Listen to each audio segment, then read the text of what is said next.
Hanya gara-gara tak bisa membayar angsuran pinjaman uang sebesar Rp5.000, seorang lansia di Tangerang, Banten dianiaya 2 orang penagih utang. Ya, sementara itu di Bandung, Jawa Barat, pemirsa, ada 3 orang penagih utang yang ditetapkan sebagai tersangka dalam kasus dugaan penganiayaan terhadap pengemudi ojek online. Apanya yang dipukul, Nek? Luka. Ini kepala ini terkuat ke kepala. Oh iya. Masya Allah.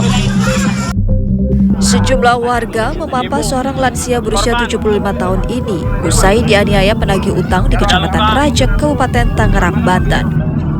Anak korban menjelaskan peristiwa terjadi pada Selasa lalu saat 2 penagih utang keliling menyambangi kediaman Nenek Among untuk menagih angsuran.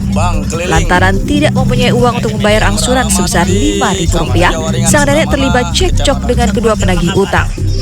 Saat keributan terjadi, penagih utang kemudian memukul Nenek Among hingga akhirnya terjatuh. Nenek Among yang kesakitan pun berteriak meminta tolong kepada warga. Matiin sekarang.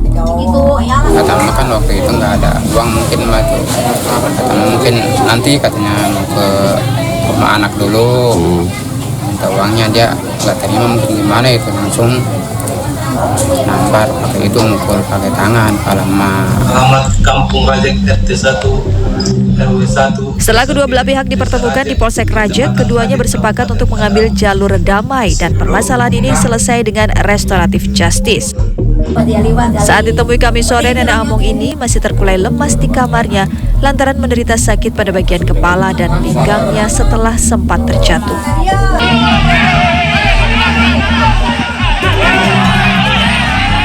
Sejumlah debt kolektor atau penagih utang dan pengemudi ojek online ini terlibat bentrokan di kawasan Hegar Manah, Cidadap, Kota Bandung, Jawa Barat. Peristiwa yang terjadi pada Selasa lalu memakan korban luka sebanyak 9 orang pengemudi ojek online. Tak hanya itu, akibat bentrokan tersebut 23 kendaraan milik pengemudi ojek online rusak. Kapolres Tabes Bandung Aswin Sipayung Kamis siang mengatakan bentrokan antara kedua kubu tersebut dipicu oleh adanya penarikan paksa kendaraan milik seorang pengemudi ojek online di jalan.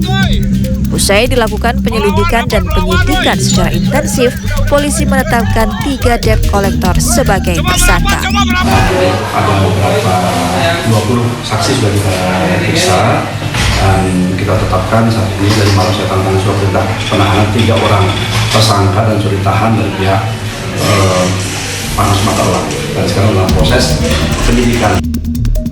Hingga Kamis, polisi masih melakukan pendalaman lebih lanjut terkait kasus dugaan penganiayaan tersebut. Tim Liputan CNN Indonesia.